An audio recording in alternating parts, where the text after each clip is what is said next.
എല്ലാ കേസുകളും തെളിയിക്കപ്പെട്ടിട്ടില്ല. ചില തെളിഞ്ഞ കേസുകളിൽ കണ്ടെത്തിയത് സത്യമാകണമെന്നുമില്ല. ചിലപ്പോൾ ഫയൽ ക്ലോസ് ചെയ്യാൻ വേണ്ടി ഇല്ലാത്ത കഥകൾ പറഞ്ഞു പറ്റിക്കാനും അന്വേഷകർ ശ്രമിക്കും. അന്യഗ്രഹ ജീവികളെയും ഇല്ലാത്ത സ്വർഗത്തെയുമൊക്കെ അതിനായി കൂട്ടുപിടിക്കും. പക്ഷെ നമ്മൾ മലയാളികളാണ്. അത്ര എളുപ്പം നമ്മളെ പറ്റിക്കാൻ കഴിയില്ല. പ്രത്യേകിച്ച് രക്തത്തിൽ കുളിച്ച് 3 ജീവനുകൾ ഒറ്റയടിക്കില്ലാതായ കേസിൽ.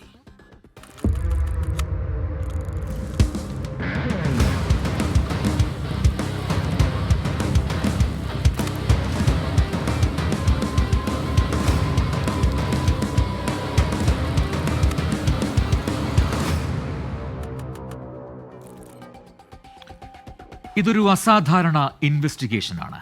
കേരള പോലീസിന് മുന്നിൽ കടുത്ത വെല്ലുവിളി ഉയർത്തിയ കേസ്. യാഥാർത്ഥ്യമായി മുന്നിലുള്ളത് 2 യുവതികളും ഒരു യുവാവും രക്തം വാർന്ന് മരിച്ചു എന്നതാണ്.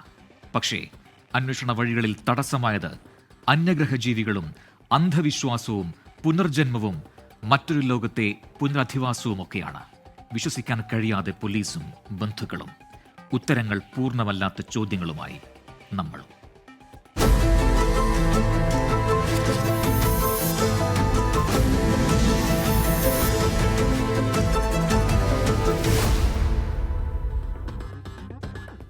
ആര്യയെ കാണാനില്ല.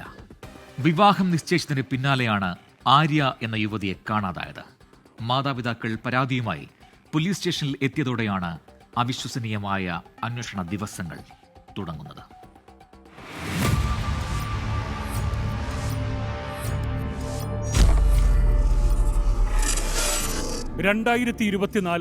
March 27 Vattiyoorkavu police station, Thiruvananthapuram ജില്ല. മകളെ കാണാതായിരിക്കുന്നു എന്ന പരാതിയുമായി അനിൽകുമാർ വട്ടിയൂർക്കാവ് പോലീസ് സ്റ്റേഷനിലെത്തി. പോലീസ് വിശദമായി കാര്യങ്ങൾ തിരക്കുന്നതിനിടെ പിതാവ് ഒരു കാര്യം കൂടി പോലീസിനോട് സൂചിപ്പിച്ചു. ആര്യയുടെ വിവാഹം നിശ്ചയിച്ചിരിക്കുകയാണ്. അധികം ദിവസമായിട്ടില്ല. വിവാഹത്തിനും ഇനി അധികം ദിവസമില്ല.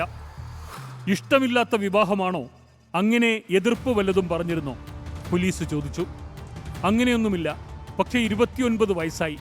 പല കാരണങ്ങൾ കൊണ്ടും അത് നീണ്ടുപോയി. മറ്റാരോടെങ്കിലും ഇഷ്ടമുണ്ടോ? അമ്മയോടോ ബന്ധുക്കളോടോ അങ്ങനെ വല്ലതും സൂചിപ്പിച്ചിട്ടുണ്ടോ ആര്യ? വിവാഹം നിശ്ചയിച്ച ഒരു യുവതി അപ്രത്യക്ഷമാകാൻ സാധ്യതയുള്ള എല്ലാ കാരണങ്ങളിലേക്കും തിരിച്ചുപിടിച്ച കണ്ണാടി പോലെ പോലീസ് ചോദ്യങ്ങൾ ഒന്നിനു പുറകെ ഒന്നായി ചോദിച്ചു.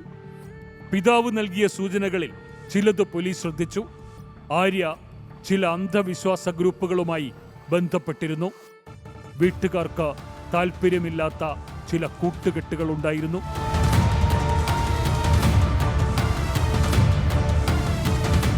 പോലീസ് മിസ്സിംഗ് കേസ് രജിസ്റ്റർ ചെയ്തു. അക്കാര്യം എന്തായാലും അന്വേഷിക്കണം. പോലീസ് അതിനുള്ള നടപടികൾ ആരംഭിച്ചു. ആര്യ ബി നായർ, വയസ്സ് 29, വീട്ടുപേര് ശ്രീരാഗം, സ്ഥലം മേലത്തുമേലെ, വട്ടിയൂർക്കാവ്, തിരുവനന്തപുരം.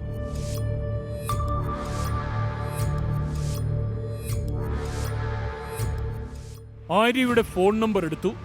ലൊക്കേഷൻ പരിശോധന ആരംഭിച്ചു. വിമാനത്താവളത്തിലേക്കായിരുന്നു യാത്ര. ലാസ്റ്റ് ലൊക്കേഷനിൽ അത് വ്യക്തമായി.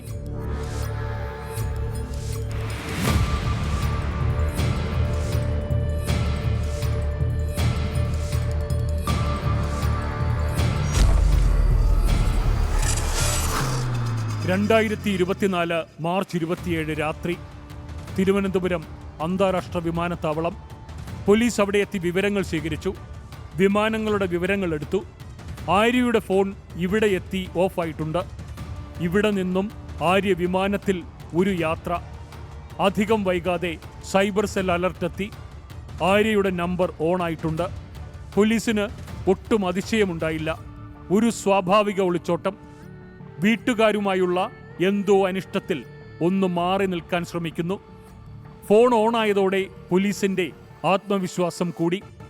പക്ഷെ ആര്യയുടെ പിതാവിന്റെ ആശങ്കയ്ക്ക് ഒരു മാറ്റവുമില്ല. അയാൾ വല്ലാതെ ഭയക്കുന്നുണ്ട്.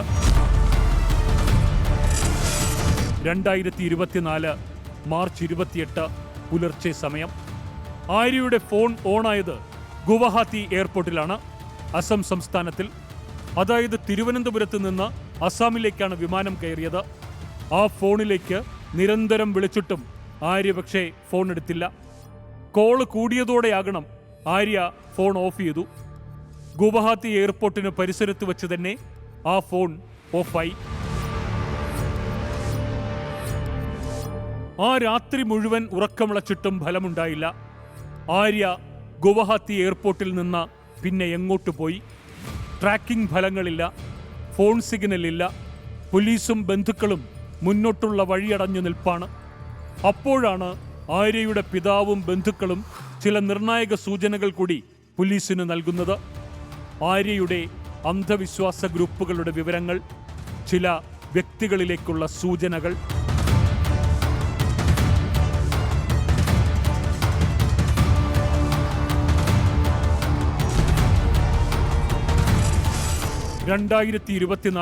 മാർച്ച് 28 രാവിലെ സമയം, തിരുവനന്തപുരം അന്താരാഷ്ട്ര വിമാനത്താവളം. ആര്യയുടെ യാത്രാ വിവരങ്ങൾ ശേഖരിച്ച പോലീസിന് ഒരു നിർണായക വിവരം ലഭിക്കുന്നത് രാവിലെയാണ്. ആര്യയ്ക്കുള്ള ടിക്കറ്റ് എടുത്തിരിക്കുന്നത് മറ്റൊരാളാണ്. നവീൻ എന്നൊരാളുടേതാണ് ടിക്കറ്റിനുള്ള ഇടപാടുകൾ. അത് ചിലപ്പോൾ ഒരു ട്രാവൽ ഏജന്റ് ആകാനുള്ള സാധ്യതയുണ്ടെന്നാണ് ആദ്യം കരുതിയത്. പക്ഷെ വിശദമായ പരിശോധനയിലാണ് ആ അക്കൗണ്ട് വഴി 3 ടിക്കറ്റുകളാണ് എടുത്തിരിക്കുന്നത് എന്ന് മനസ്സിലാക്കിയത്. അതും വിമാനത്താവളത്തിൽ നിന്ന് നേരിട്ട്. ഒരുമിച്ചുള്ള യാത്ര. അവർ 3 പേർ: ആര്യ, ദേവി, നവീൻ. ഒപ്പം യാത്ര ചെയ്ത ആ 2 പേർക്ക് ആര്യയുമായി എന്താണ് ബന്ധം? അപ്പോഴേക്കും ആര്യയുടെ ബന്ധുക്കൾ നൽകിയ അന്ധവിശ്വാസ ഗ്രൂപ്പുകളിലെ വ്യക്തികളുടെ വിവരങ്ങൾ പോലീസ് എടുത്തിരുന്നു. ആ 2 പേർ, നവീനും ദേവിയും, അവർ തന്നെ ഈ ലിസ്റ്റിലും. ആര്യയും അവർ രണ്ടും, 3 പേരും ഒരുപോലെ ചെയ്ത യാത്ര. ഒരേ വിശ്വാസങ്ങളിൽ വീണുപോയവർ. അവർ അസമിൽ നിന്ന് എങ്ങോട്ടാണ് മറഞ്ഞത്?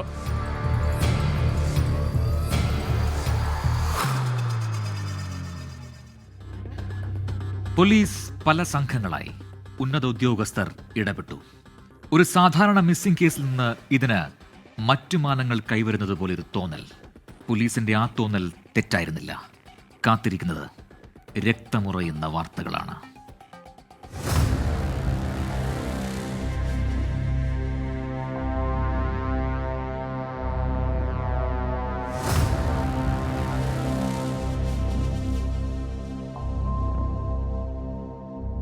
ആരാണ് ഈ നവീനും ദേവിയും? ഇവർക്ക് ആര്യയുമായി എന്തു ബന്ധം? എന്തിനാണ് ഈ യാത്ര? ഉത്തരം തേടിയത് തിരുവനന്തപുരത്തുള്ള ദേവിയുടെ വീട്ടിലാണ്.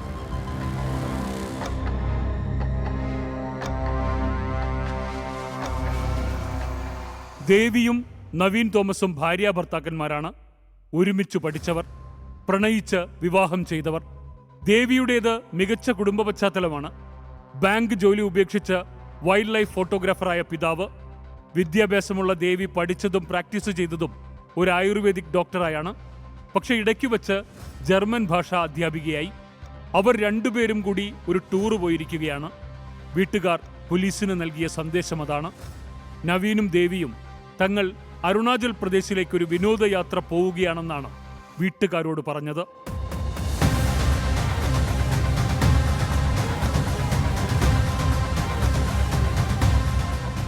അതായത് ആ യാത്ര അരുണാചൽ പ്രദേശിലേക്കാണ്. 3 പേരുടെയും നമ്പറുകൾ അപ്പോഴും പ്രവർത്തിക്കുന്നുണ്ടായിരുന്നില്ല. എല്ലാ ഫോണുകളും സ്വിച്ച് ഓഫ് ആണ്. അതിനോടകം തന്നെ അസം പോലീസിൽ വിവരമറിയിച്ചിരുന്നു. ആര്യയുടെ ചിത്രങ്ങളും അയച്ചു നൽകി. പക്ഷേ അവർ അതിനു മുമ്പ് തന്നെ ഒരുപക്ഷെ ഗുവാഹത്തി വിട്ടിട്ടുണ്ടാകണം. സന്ദേശം മാറ്റി നൽകി.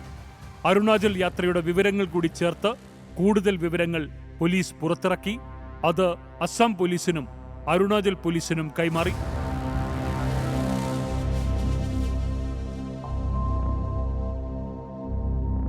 മൂവർ സംഘത്തിനുള്ള പൊതുവിഷയം അന്ധവിശ്വാസമാണ്.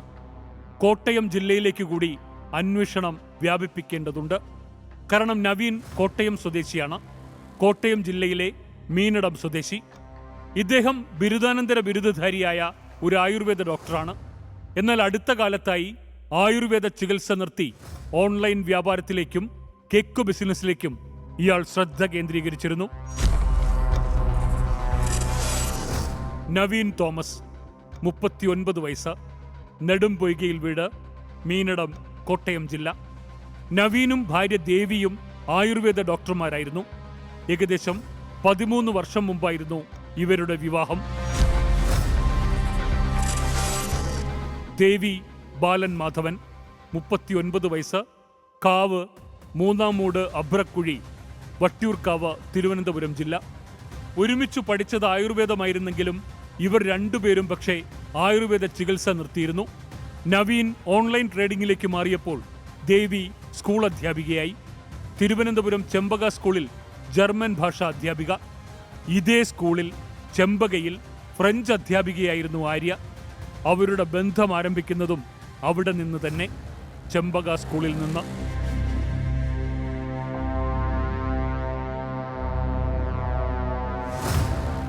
അരുണാചൽ പ്രദേശിലേക്കുള്ള യാത്രയിൽ അവരെക്കുറിച്ചുള്ള വിവരങ്ങൾ കാര്യമായി ഒന്നും ലഭിച്ചില്ല.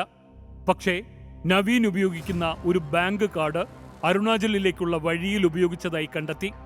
തിരുവനന്തപുരം സിറ്റി പോലീസ് അരുണാചലിലേക്ക് നൽകിയ സന്ദേശങ്ങളിൽ ഒരു സൂചന കൂടി നൽകിയിരുന്നു.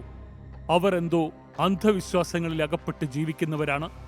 അതുമായി ബന്ധപ്പെട്ടുള്ള എന്തെങ്കിലും സംഘടനകളോ ഏതെങ്കിലും വ്യക്തികളോ അരുണാചലിൽ ഉണ്ടോ? ആ അന്വേഷണമാണ് ആദ്യ സൂചനകൾ ലഭിക്കാനുള്ള വഴി തുറന്നത്.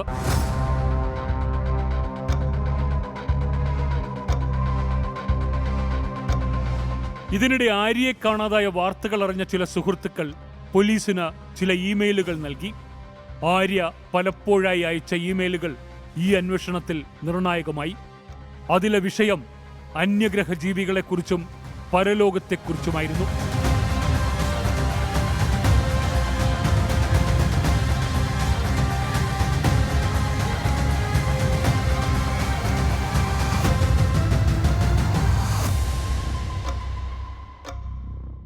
സീറോ താഴ്വരയ്ക്ക് ചില പ്രത്യേകതകളുണ്ട് എന്നാണ് ഇവരുടെ വിശ്വാസം.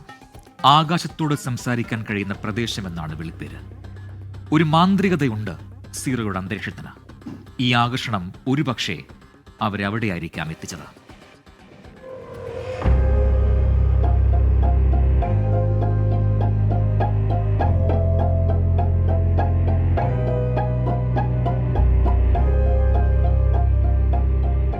അപ്പത്താനി ഗോത്രങ്ങൾ താമസിക്കുന്ന അരുണാചൽ പ്രദേശിലെ സിറോ താഴ്വര.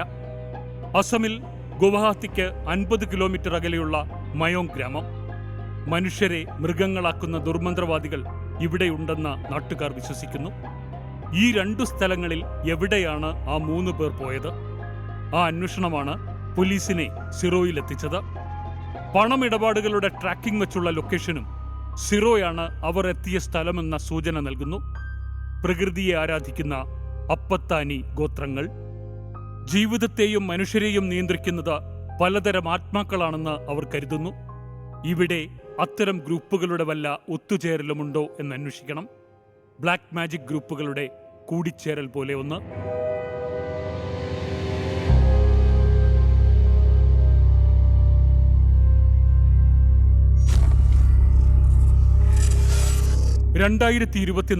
ഏപ്രിൽ 2 സിറോ, ലോവർ സുബാൻസിരി ജില്ല. കാലാവസ്ഥ പലപ്പോഴും 0 ഡിഗ്രിക്കും താഴെ താപനിലയിലേക്ക് എത്തുന്ന സിറോ തലസ്ഥാനമായ ഇറ്റാനഗറിൽ നിന്ന് 100-ലധികം കിലോമീറ്റർ ദൂരമുണ്ട്.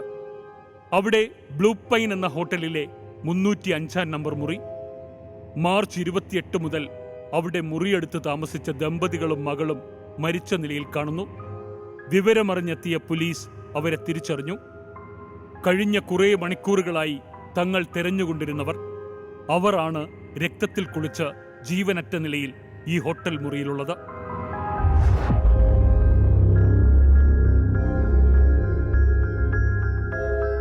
മാർച്ച് 28 മുതൽ മുറിയെടുത്ത ആദ്യ 4 ദിവസം 28 മുതൽ 31 വരെ അവർ റെസ്റ്റോറന്റിലെത്തി ആഹാരം കഴിച്ചിരുന്നു. എന്നാൽ 1-ാം തീയതി, അതായത് ഏപ്രിൽ 1-ന് അവർ കഴിക്കാനായി മുറിയുടെ പുറത്തിറങ്ങിയിരുന്നില്ല. 2024 ഏപ്രിൽ 2 അന്ന് രാവിലെ 10 മണി കഴിഞ്ഞിട്ടും അവർ ആഹാരം കഴിക്കാൻ പുറത്തിറങ്ങിയില്ല. 2-ാം ദിവസമാകുന്നു. മറ്റു ജീവനക്കാരും പറഞ്ഞു മുറിയിൽ നിന്ന് അനക്കമൊന്നുമില്ല. ഹോട്ടൽ ജീവനക്കാർ മുറിയിലേക്ക് പോയി പരിശോധിക്കാൻ തീരുമാനിച്ചു. ബെല്ലടിച്ചിട്ടും മുട്ടിയിട്ടും രക്ഷയില്ല. ഡോർ നോബ് തിരിച്ചപ്പോൾ തന്നെ ഒരു കാര്യം മനസ്സിലായി: വാതിൽ ഉള്ളിൽ നിന്ന് പൂട്ടിയിട്ടില്ല.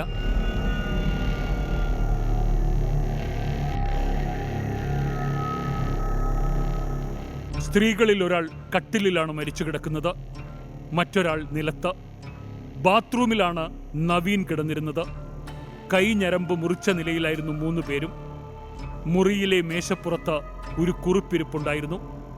ആത്മഹത്യാക്കുറിപ്പെന്ന രൂപത്തിൽ ഒരു ചെറിയ തുണ്ട് കടലാസ്.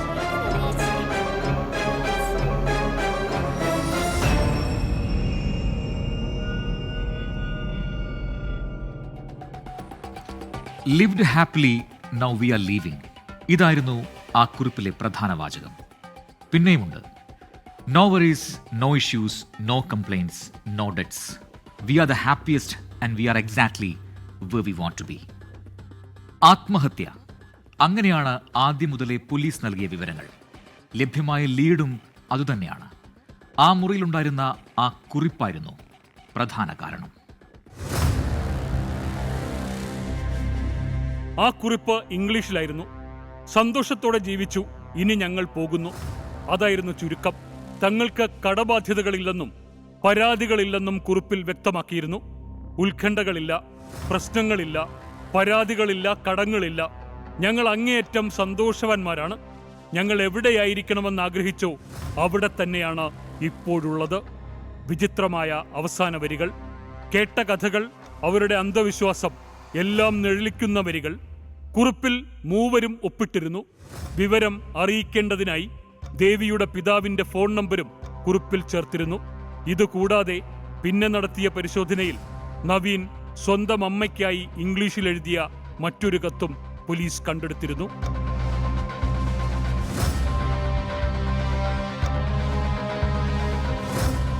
അവിടെ 4മതൊരാളുണ്ടായിരുന്നോ?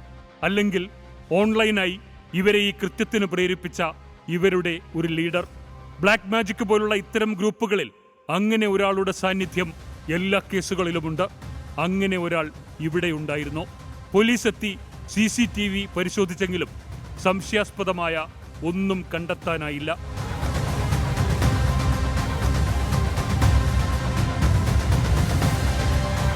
മുറിക്കുള്ളിൽ നിന്നും മദ്യക്കുപ്പിയും ബ്ലേഡും ലഭിച്ചു. പരസ്പരമുള്ള ബലപ്രയോഗത്തിന്റെ ലക്ഷണങ്ങൾ ഒന്നുമില്ല. ആ മുറിയിലെ മറ്റു ചില വസ്തുക്കൾ, മൃതദേഹത്തിലെ ചില ആഭരണങ്ങൾ എല്ലാം സൂചിപ്പിക്കുന്നത് ഒന്നിലേക്കാണ്.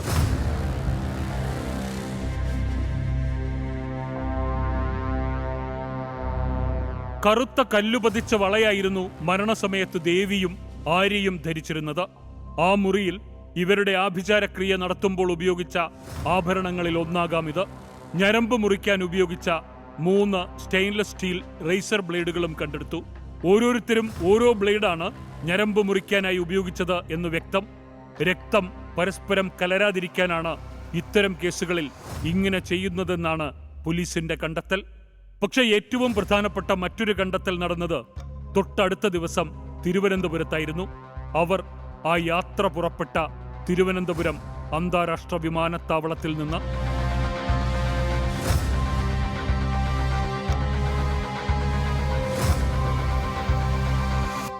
ഈ കേസിൽ വളരെ വിലപ്പെട്ടൊരു കണ്ടെത്തലായിരുന്നു തിരുവനന്തപുരം വിമാനത്താവളത്തിലെ പാർക്കിംഗ് ഗ്രൗണ്ടിൽ നിന്നും പോലീസിന് ലഭിച്ചത്. അത് നവീന്റെ കാറായിരുന്നു. മൃതദേഹങ്ങൾ കിട്ടിയവർ നടത്തിയ വ്യാപകമായ തെരച്ചിലിലാണ് ആ കാർ കണ്ടെടുത്തത്. 2024 ഏപ്രിൽ 3, പാർക്കിംഗ് ഗ്രൗണ്ട്, തിരുവനന്തപുരം വിമാനത്താവളം. നവീൻ തന്റെ ഫോക്സ് വാഗൺ പോളോ കാറിലാണ് വിമാനത്താവളത്തിലെത്തിയത്. തുടർന്ന് പാർക്കിംഗ് ഏരിയയിൽ കാർ ഉപേക്ഷിച്ച് ഇവർ 3 ഗുവാഹത്തിയിലേക്ക് വിമാനം കയറുകയായിരുന്നു. ആ കാറാണ് പോലീസ് കണ്ടെത്തിയത്.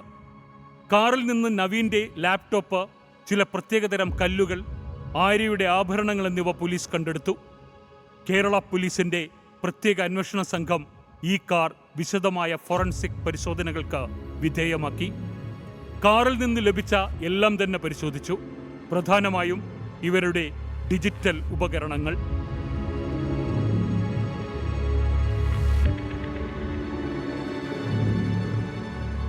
അവർ ഉപയോഗിച്ചിരുന്ന ലാപ്ടോപ്പുകൾ, മൊബൈൽ ഫോണുകൾ എന്നിവ പരിശോധിച്ചപ്പോഴാണ് ഈ വിചിത്രമായ വിശ്വാസങ്ങളെക്കുറിച്ച് പോലീസിന് വ്യക്തമായ സൂചനകൾ ലഭിച്ചത്.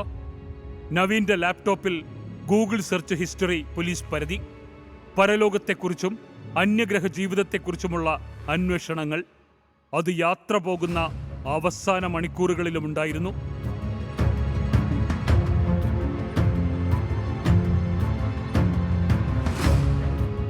ഡോൺ ബോസ്കോ എന്നൊരു വ്യാജ ഇമെയിൽ ഐഡിയിൽ നിന്ന് ആര്യയ്ക്ക് ലഭിച്ച സന്ദേശങ്ങൾ പോലീസ് കണ്ടെത്തി. ഇത് നവീൻ തന്നെ സൃഷ്ടിച്ചതാണോ എന്ന് ആദ്യം സംശയിച്ചിരുന്നെങ്കിലും പിന്നീട് ആര്യ തന്നെ 2013 നിർമ്മിച്ച ഐഡിയാണെന്നും അന്യഗ്രഹ ജീവി എന്ന വ്യാജേന സന്ദേശങ്ങൾ അയക്കാൻ ഇതുപയോഗിച്ചതായും പോലീസ് കണ്ടെത്തി.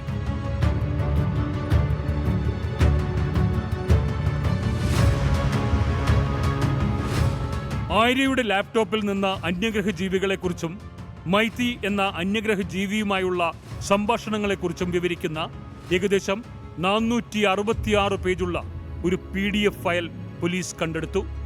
നവീൻ തോമസ് 2010 മുതൽ തന്നെ അന്യഗ്രഹ ജീവികളെയും പരലോകത്തെയും കുറിച്ച് പറയുന്ന വെബ്സൈറ്റുകളിൽ സജീവമായിരുന്നു എന്ന് സൈബർ പോലീസും കണ്ടെത്തി. 2016 ഇത്തരമൊരു വെബ്സൈറ്റിന് ഇയാൾ പണം നൽകിയതായും രേഖകളുണ്ട്.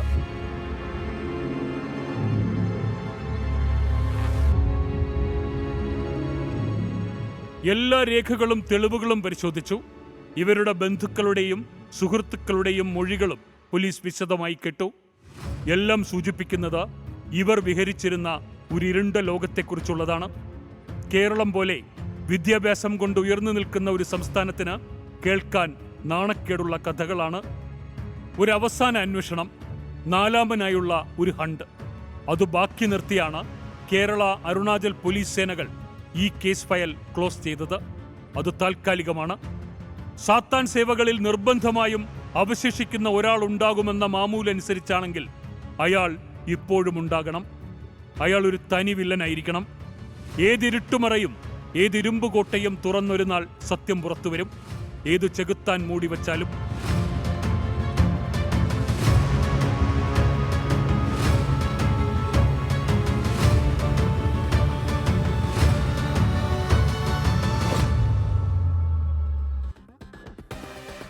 Spiritual alienation. വിദ്യാഭ്യാസം കുറവുള്ളവരുടെ മന്ത്രവാദവും ആഭിചാരവുമല്ല ഇവിടെ സംഭവിച്ചത്. ആധുനികതയുടെ അതിപ്രസരം ഈ 3 വ്യക്തികളെയും ഒരുതരം ആത്മീയമായ അന്യവൽക്കരണത്തിലേക്ക്, അതായത് സ്പിരിച്വൽ ഏലിയനേഷനിലേക്ക് നയിച്ചു. ശാസ്ത്രീയ യുക്തിയേക്കാൾ അവർ അടിയുറച്ച് വിശ്വസിച്ചു വന്നത് മരണാനന്തരമുള്ള മറ്റൊരു യാഥാർത്ഥ്യത്തിലാണ്. മരണത്തിലൂടെ മറ്റൊരു ലോകത്ത് ജീവിക്കാം എന്ന ചിന്ത ഈ ജീവിതം നൽകുന്ന അനന്തമായ സാധ്യതകളെ വഞ്ചിക്കലാണ്. നാളെ മറ്റൊരു കേസുമായി വീണ്ടും കാണാം. Good bye. ലോകത്തെവിടെയായാലും ഏത് സമയത്തും 24 വാർത്തകളും ഓഗ്മെന്റഡ് റിയാലിറ്റി പാക്കേജുകളും എക്സ്പ്ലെയിനറുകളും വിശദമായി കാണാൻ ഞങ്ങളുടെ യൂട്യൂബ് ചാനൽ നിങ്ങൾക്ക് സബ്സ്ക്രൈബ് ചെയ്യാം.